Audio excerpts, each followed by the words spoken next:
Friend, আমি নিয়ে চলে এসেছি মেজমার হাতের কচু বাটা। প্রথমে কচুটাকে সিদ্ধ করে নিতে হবে, পেঁয়াজটাকে কুচি করে নিতে হবে, আর শুকনো লঙ্কাটাকে একটু ভেজে নিতে হবে। তারপরে শিলনোড়ায় দিয়ে দেবে পরিমাণ মতন লবণ, আর যেই কুচি করা পেঁয়াজটা ছিল সেই পেঁয়াজ আর লঙ্কা দিয়ে ভালো করে ফিনিশিং করে বেটে নিতে হবে।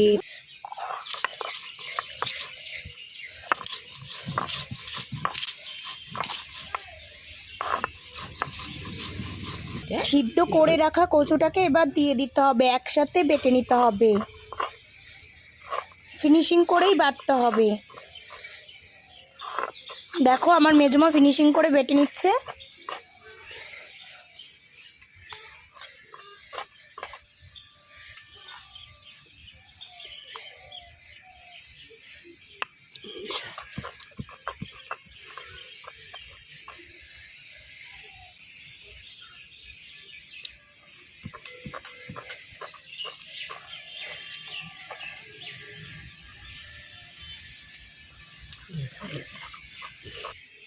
কচু বাটা কমপ্লিট হয়ে গেছে, আর গরম গরম ভাতে কচু বাটা খেতে কিন্তু দারুণ লাগে।